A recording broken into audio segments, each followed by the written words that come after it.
अहम संतोष कुमार पाठकः। आज हम लोग बृहत् संहिता के पूर्वार्ध में आदित्य चराध्याय पढ़ेंगे, जिसमें तामस कीलक आदि की आकृति के फल। सूर्यमंडल में यदि दंड समान आकृति हो तो उसका क्या फल, यदि रथ के समान आकृति दिखाई दे उसका क्या फल, इस सब में संबंध में हम आज लोग पढ़ेंगे। तो तामस कीलक आदि की आकृति के फल। दंडे नरेंद्र मृत्युर्व्याधि भयं स्यात् कबंध संस्थाने ध्वांछे च तस्कर भयं दुर्भिक्षम किलके केरकस्थे। सूर्यमंडल में यदि दंड के समान यदि केतु दिखाई दे तो वहां के राजा की मृत्यु होती है, ऐसा उसका फल होता है। यदि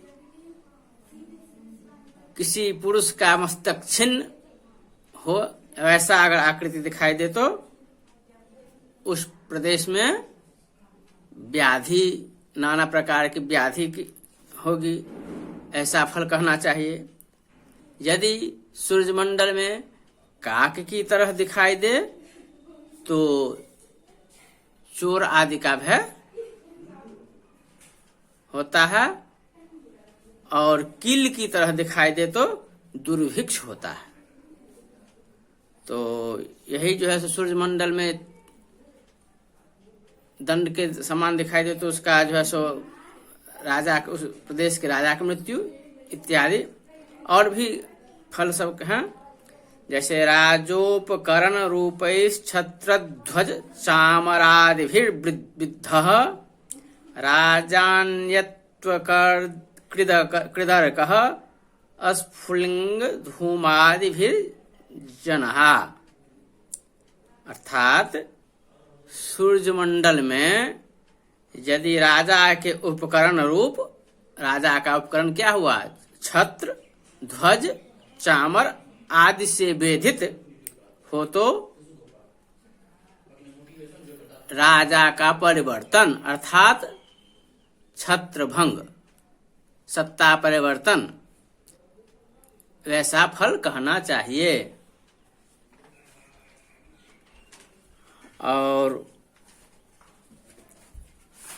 उपकरण चामर आदि से वेधित हो तो राजा का परिवर्तन, और अग्निकोण, धूम आदि से वेधित हो तो लोगों का नाश करता है। और उनके और फल हैं। एको दुर्भिक्ष करोग्ध्याद्या शुर नरपतेर विनाशाय शीत रक्त पीत कृष्णैस्तैर्विद्धोर्को नुवर्णघ्नः।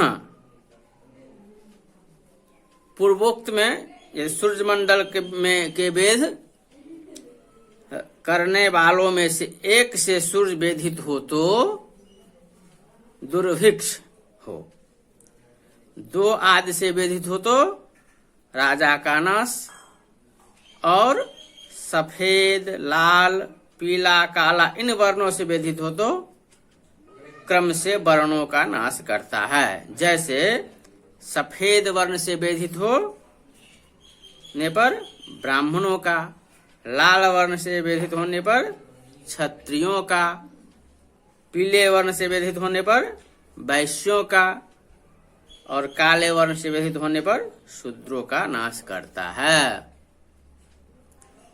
तो ये जो है सो वर्ण के हिसाब से हुआ।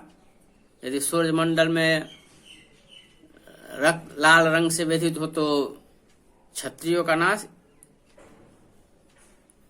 और भी फल हैं, विशेष फल। दृश्यन्ते च यतस्ते रविबिम्बस्योस्थिता महोत्पाता आगच्छति लोकानां तेनैव भयं प्रदेशेन। हाँ, तो पूर्व में जो कहा गया है, ध्वांश आदि महा उत्पात सूर्यमंडल में जिस तरफ दिखाई देते हैं उस दिशा में स्थित देशों के लोगों का नाश होता है। जिसे यदि उत्पात सूर्यबिंब में पूर्व तरफ हो तो पूर्वीय देश में, दक्षिण तरफ हो तो दक्षिणीय देश में, पश्चिम दिशा में हो तो पश्चिमीय देश में, और उत्तर दिशा में हो तो उत्तरीय देश में स्थित लोगों को भय देता है। तो अब हम पूर्व में जो कहा गया है, ध्वांश आदि महा उत्पात सूर्यमंडल में जिस तरफ दिखाई देते हैं उस दिशा में स्थित देशों के लोगों को भय उत्पन्न करता है। अब सूर्य में किरण रश्मि बस शुभाशु फल। सूर्य की किरण यदि ताम्र वर्ण का होगा तो उसका क्या फल? ऊर्ध्व करो दिवस करस्ताम्रः सेनापतिं विनाशयति पीतो नरेंद्र पुत्रम श्वेतस्तु पुरोहितम हन्ति चित्रोऽथवापि धूम्रो रविरश्मिर्व्याकुलं करोत्यूर्ध्वं तस्कर शस्त्र निपातैर्यदि सलिलं नासु पातयति। ऊर्ध्व करो दिवस करस्ताम्रः, सूर्य के ऊपरी भाग की किरणें ताम्र वर्ण की हो तो सेनापति का नाश करता है, पीले वर्ण की हो तो राजा के पुत्र का, नरेंद्र पुत्रम विनाशयति, राजा के पुत्र का, और श्वेत वर्ण की हो तो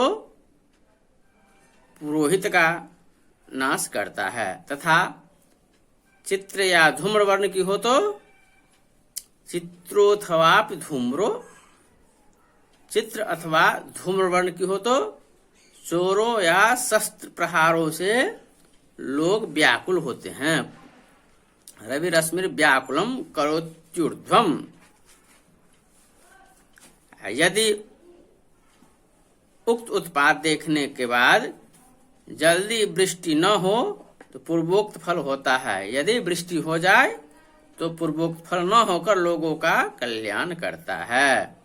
तो अभी हम आदित्य चराध्याय में सूर्यमंडल में तामस कीलक के स्वरूप जिस प्रकार दिखाई दे उसका क्या फल है इसके संबंध में पढ़े हैं। अब हम अगले कक्षा में ऋतुवश सूर्य के वर्णों के फल के बारे में समझेंगे।